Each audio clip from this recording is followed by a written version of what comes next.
이제 100일 이 기도를 하면 어떤 영험들이 있나. 사람들이 또 영험담 좋아해요. 그래서 정토사가 지어질 때 저기 수요사라는 그 3층 건물에 평수가 한 30평도 채 안 됐을 겁니다. 그런 집에 이제 법당하고 방이 있고 부엌 있고 막 그런 데서 제가 기도하고 있으면서 이 땅을 시주받고 허가 신청하고 막 그런 과정이었는데, 이제 건축사들에게 허가를 신청했을 때 다 뭐 자연 녹지고 뭐 허가 잘 납니다. 그렇게 이야기해요. 나는 그래 그분들이 전문가라고 믿었죠. 그런데 얼마 있다가 이거는 허가할 수 없다고 반려됐어요. 또 뭐 어찌어찌 보완해갖고 자기들 한다고 또 두 번째도 반려됐어요. 그러고 나서 저는 이제 여러 요로의 행정당국이나 그 관계자들에게 가서 여기는 꼭 좀 지을 필요가 있다.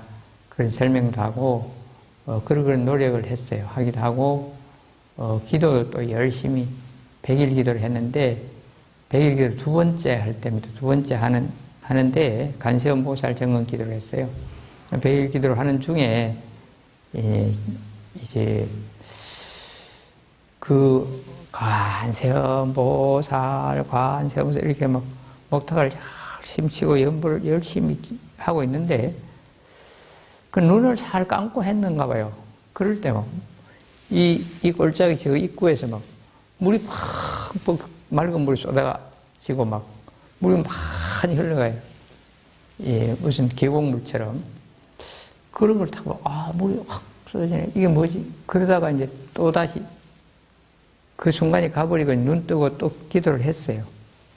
했는데, 그 뒷날도 밤에 꿈에 이 골짜기에 사람들이 많이 가득 세기도 어려울 정도로 많이, 뭐 남녀노소 옷도 여러 가지 입은 사람들이 많이 가득 서 있었어요. 그런 두 가지 현상을 이제 보고, 허가가 날 수도 있겠구나. 그런 생각을 했고, 굳이 허가가 안 나면 이제 내 작은 포교당에서 계속 있을 게 아니고, 이제는 내가, 참선방에 가서 내 수행이나 좀 해야 되겠다. 그런 생각도 하고 있었는데, 한 5일 후에, 이제, 허가가 됐다고 그렇게 통보가 왔어요. 그걸 해서, 여기 절을 짓게 됐습니다. 그래서 공묘지 사장님이 여기 땅을 주고, 제가 그런 준비를 했지만, 건축 인가가 안 났으면 이 절을 지을 수가 없었어요. 그런 기도 영험이 있다. 사실 지금도 요 주변에 공묘지 사무실하고 절 위에는 건축물이 없잖아요. 없는데 요 밑에 식당 하나 조그마한 게 있죠. 그것도 그 위에 허가를 안 내주는데, 공원묘지에서 사무실로 쓰겠다 해갖고 허가를 짓고 사무실은 그리 안 옮기고 본래 하던데 하고 그걸 결국 휴게소로 하다가 식당을 하게 됐어요. 그래서 그 위에는 잘 허가 안 나고 시에서 여기 자연녹지로 보존하려는 지역이라요. 그런데 이제 저는 그렇게 기도해서 그런 걸 보았고, 이제 시나 행정당국에서는, 구청이나 행정당국에서는 고운묘지가 있고 다른 건 안 돼도 그 조상님들 비교하는 절 하나쯤은 지어도 되겠다. 그런 이제 그런 결정권자, 뭐 시장, 구청장 이런 분들이 그런 합의가 있었어요. 그래서 이 허가가 났습니다. 그래서 열심히 기도하니까 그렇게 마음으로 움직였는가 그런 생각이 들기도 해요. 별 재미가 없는가 보죠. 좀 괜찮다 싶으면 좀 박수도 좀 치고 좀 고개도 좀 끄덕이고 해야 말할 수 있는 재미가 있어요.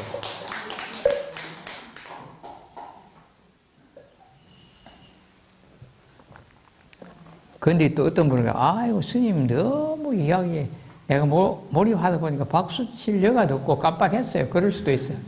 그렇게 말하는 사람도 있어요. 예, 그런데 스님이니까 그랬다라는 이제 제가 불자들은 어떤 일이 있는가?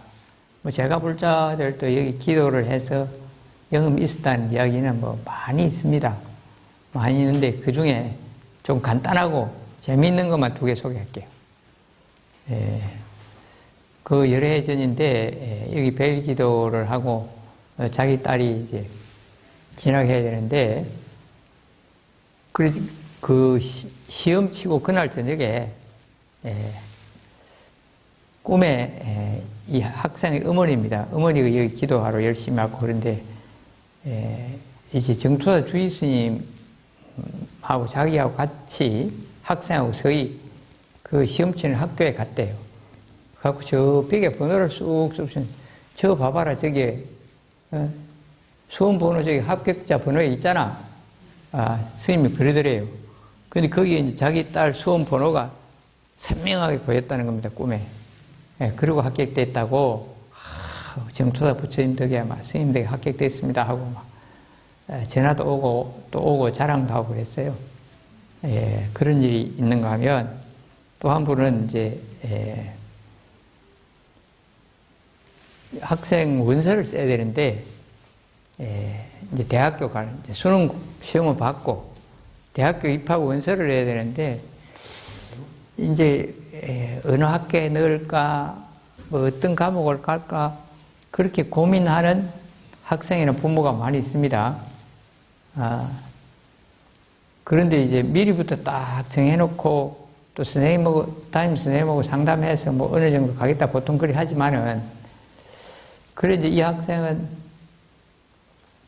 체육과를 가느냐, 뭐 다른 인문과를 가느냐 이래갖고 막 아가 막 고민하고 부모도 고민하고 있었는데 그래 이제 원서씨 하루 전에 그 아버지 꿈에 여기는 엄마가 아닙니다. 아버지도 여기 가끔 기도하러 오시고 어머니도 기도하러 왔는데 100일 기도를 했어요. 그런데 꿈에 이제 정토사 주의 스님이 덕진 스님이 자전거를 타고 자기 집 앞에 와서 그 사님 잘 계십니까? 뭐 아들 공부 잘하지요? 막 그리 묻더래요. 그런데 뭐 무슨 과 가라 그런 말을 안 했답니다. 안 했는데 꿈 깨고 가만히 생각해 보니까 야 스님이 자전거 타는 분이 아닌데 자전거 타고 왔다는 거는 이런 스포츠 체육이다. 그래 해석을 했대요. 그래가지고 체육과에 원서를 냈는데 합격했다고 자랑을 했어요. 그러니까 이분은 꿈에 스님이 나타났고 자전거 타고 왔는데 꿈에 해몽을 잘한 거야. 잘했죠?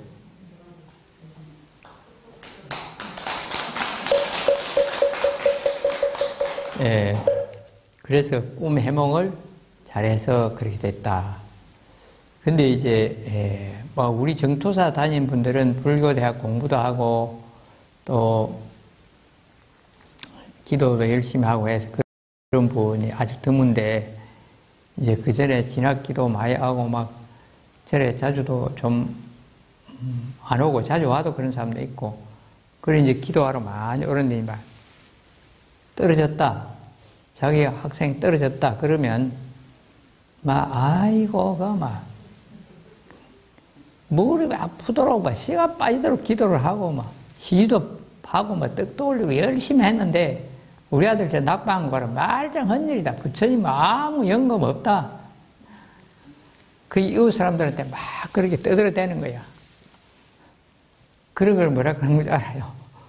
삼보를 비방한다. 부처님 탓이 아니고 자기 아들이 실력이 좀 모자랐거나 실력은 괜찮은데 너무 턱걸이 한 거야. 잘 들뚱말뚱하는 억지로 높은데 이제 그렇게 원서를 넣어가지고 떨어졌어요. 그런데 계속 뭐 부처님 탓만 하고 기도해도 소용없다 하고 그러면 그건 자기를 비하하는 것이고 결국 부처님과 부처님 법, 스님, 불교 전부를 다 비방하는 게 돼요. 그런 거는 조심해야 됩니다. 조심해야 되고,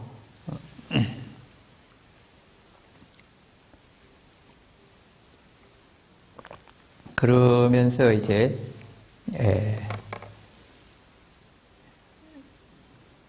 기도가 너무 원이 커도 빨리 이룰 수가 없어요. 우리가 어떤 일을 하든지, 뭐 공부를 하든지, 목표가 크면,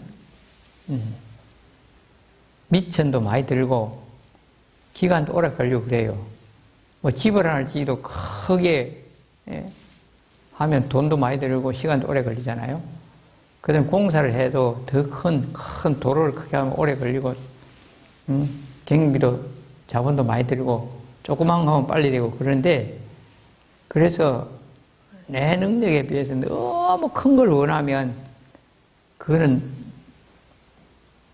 빨리 안 되거나, 그럼 늦게 되거나, 그렇게 돼야 되겠죠. 너무 빨리 하면, 빨리 이루면 안 된다. 그런 우리가 이 상황을 잘 봐서 아무리 기도를 하더라도 현실적인 판단도 좀 어느 정도 해가면서 열심히 해야 된다. 기도라는 것, 될 수도 있고, 이루어질 수도 있고, 안 이루어질 수도 있다. 또 진학도 합격할 수도 있고, 불합격할 수도 있고, 사업도 잘 될 수도 있고, 못 될 수도 있고, 그렇거든요. 그런 걸 잘 알아야 돼. 근데 또 이제 어떤 사람들은 솔깃한 이야기를 해주는데 가서, 그거 알아맞히더라, 그거 막 쪽집게 하더라, 그런 사람도 있어요. 그래, 이제 가서 합격 되겠습니까? 안 되겠습니까? 사업이 되겠습니까? 안 되면 이제 점하는 데 가서 그래 했어요. 그런데 누구든지 된다, 안 된다, 뭐, 둘 중에 하나니까 말해 줄 수 있어요. 그런데 그 중에 된 사람은 막 되겠다고 소문내고 이러고, 안 된 사람은 그냥 안 됐구나 하고 막, 그렇다고 안 됐다고 어디 가서 떠들고 다니지는 잘 안 해요. 그러니까 된 사람은 그 사람 알아맞히더라, 영업 있다 자꾸 그러는 겁니다. 그러니까 좀 다른 말로 하면 확률이 50대 50 아닙니까?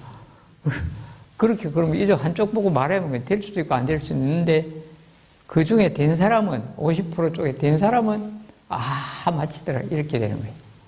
그런데 너무 현혹되지 말아라.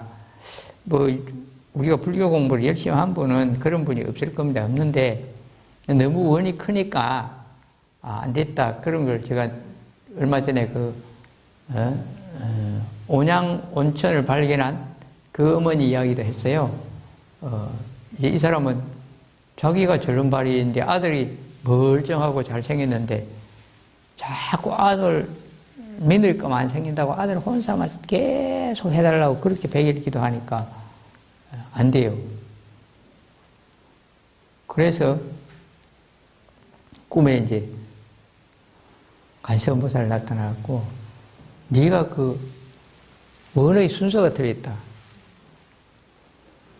사방에 중매하는데 아들 중매하는데 전부 다 중매하고 될 듯 하다가 총각 보니까 다 좋다 사회하자 이래 하다가 엄마를 보고 아이고 그거 뭐 장애인이네. 요즘 장애인을 그런데 옛날에는 병신이래 그랬어요.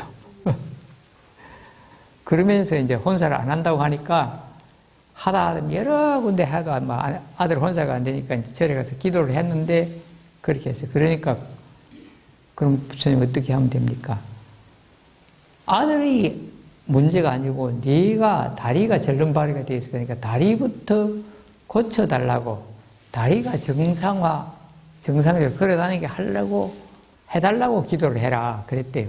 그래서 이번에는 부처님들이 이제 내 다리가 뭐 오랫동안 장애가 됐지만 이게 정상으로 되게 하소서 하고 100일 기도를 열심히 했는데 이제 100일 기도 마칠 때 그래 기도 마치고 가서 집에 앉아서 마루에 떡 앉아서 그 들판이 앞에 있는 들판을 유심히 살펴봐라. 앞에 들판을 유심히 살펴봐라 그랬대요. 그래서 또 꿈의 흰몽에 부처님이 그래서 이제 집에 기도 마치고 해양하고 집에 가서 더 앉아서 마루에 앉아서 들판을 계속 봤어요. 보니까 막 하기 한 마리 훌 날라오다가 이제 앉아서 이리 도는데 막 쩔룩쩔룩 막 발이 어수네 막 쩔름발이가 막 하기 절름발이가 돌아.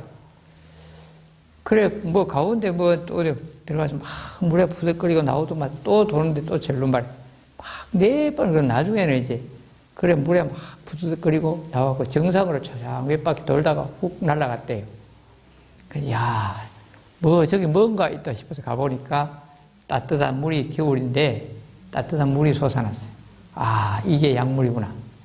온천수라. 그래서 이제 이분이 거기 그 물을 갖다가 계속 바르고 목욕하고 한참 그러다 보니까 다리가 나왔어요. 그래서 이제 이분이 그래도 좀 지혜가 있었나 봐. 그래 그 논을 미리 먼저 산 거야. 논을 사고 이제 여기 약물이 난다 이래가지고 막 소문이 나니까 요즘은 약물에 별로 기한 기울이는 의료보험되지 뭐 신약이 좋은 거 많이 나오지 그러니까 잘 안 하는데 제가 어릴 때만 해도 어디 약수가 나온다 그러면 마을 사람들이 막 그 먹으러 가고 갔어요. 예. 그래서 거기 온천수가 나오고 이게 다리 나는 병을 고쳤다고 하니까 막 소문이 나서 막 많은 사람들이 와서 거기 이제 하게 되고 그따가 이제 돈 주인이고 주인이니까 이제 그 사용하는데 성의권 돈 내라 이러니까 돈도 자꾸 들어왔어요. 그래서 나중에 부자도 되고 다리도 났고 아들 결혼도 잘하고 했어요. 세 가지를 다 이루었어요. 그게 그 온천이 지금 충청도에 있는 온양온천입니다. 그 발견할 때 이런 이야기가 있어요. 네, 바로 이것은 기도의 원이 잘못됐다 이런 것이고 그 다음에 원이 너무 큰데 빨리 해달라고 조급하게 하면 안 된다. 그런 경우도 많이 들어있고 그런 이야기도 있는데 그 중에 하나 예, 우리나라 신라의 의상대사, 오려대사, 자장율사 다 들어보셨죠? 그래 자장율사가 진골 그 왕족입니다. 왕족. 그래서 이제 그 아버지도 소판무림이라는 배설을 했어요. 근데 그래서 결혼을 하고 있는데 아들이 잘 안 태어나. 그래서 아들 낳게 해달라고 기도를 잘해서 열심히 했는데 그래서 뭐 200일인가 기도를 해도 소식이 없어. 다른 사람은 100일 기도만 해도 막 임신됐다, 뭐 아들 낳았다 이런 말이 있는데 그래서 이제 뭐 아니 나는 자식 복이 없는가 보다, 인연이 없는가 보다 이렇게 하고 포기할까 했는데 그래 이제 또 마지막 200일째 기도하던 날 밤에 간세음보살이 나타나서 야 너는 정성껏 기도를 잘했다. 기도를 잘하는데 원이 너무 커서 내가 빨리 이루어주지를 못했다. 좀 기다리고 좀 더 기도를 해라 그랬대요. 다른 사람은 보통 아들을 점지해달라 하니까 빨리빨리 아들 낳게 해줬는데 이 사람은 이제 이 소판무림은 온 나라의 훌륭한 지도자가 되고 만인의 스승이 되고 만인이 물어보는 볼만한 그런 아들을 낳게 하소서 그랬대요. 보통 아들이 아니고 그런 위대하고 훌륭한 아들을 낳게 해달라고 하니까 이제 부처님도 이 주변에 그런 인연복이 있는 사람 찾아보니까 얼른 없어. 그걸 찾는 중이라. 근데 이미 100일 기도 또 끝나고 200일 기도 끝났어요. 그러니까 네가 원이 너무 크니까 아직은 아니다. 좀 더 기다려야 된다. 그 말씀을 듣고 또 계속 기도를 해서 이제 자장율사를 임신하고 태어났다. 그래서 자장율사가 실제로 많이 우러보고 지금까지 천수백 년이 지난 지금까지도 사람들이 존경하고 그러잖아요. 그리고 단순한 그 큰 스님, 위대한 스님으로 끝난 게 아니고 대국통이 된 것도 아시죠? 대국통은 임금의 스승이고 그 나라 정책에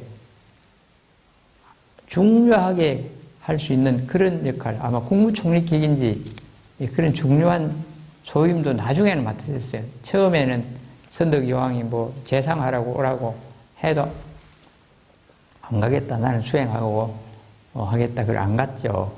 안 가서 두 번째 임명장 보내고, 그래도 또 두 번째 임명장 보내도 안 간다고 거절하고, 세 번째 보내도 안 간다 하니까. 그래서 이제, 그러면 이번에는 임금의 명을 안 따르면 사형을 집행한다고 해라. 목을 벤다고 해라. 그랬대요. 그래서 나는 이 수행을 하고 계율을 지키고 하루를 살지언정 계행을 파하고 저기 배설하고 관리하고 하면서 100년 살기를 원치 않습니다. 그렇게 말했대요. 그래서 그 말씀이 유명하죠. 이제 계행을 지키고 하루를 살지언정 계행을 파하고 100년을 살기를 원치 않는다. 그 줄여서 그렇게만 요즘 말이 전해지고 하고 있는데, 그런 분이지만 나중에는 이제 오대산 갔다 오고 사리공한다고 이렇게 큰 일을 많이 하고 그러고 나서는 이제 대국통 왕의 스승도 되고 나라 정치에 중요한 역할을 하는 걸 맡아서 하셨어요. 자장율사. 그런 정도로 아시고, 오늘 이야기가 너무 여러 개 해서 기억을 잘 하시는지 모르겠네요. 너무 결과에 집착하지 마라. 잘 하려고 하고 기도를 해도 인연 따라, 상황 따라 거기 잘 순응해라. 잘 만족하고 받아들이라. 그게 제일 중요한 이야기입니다.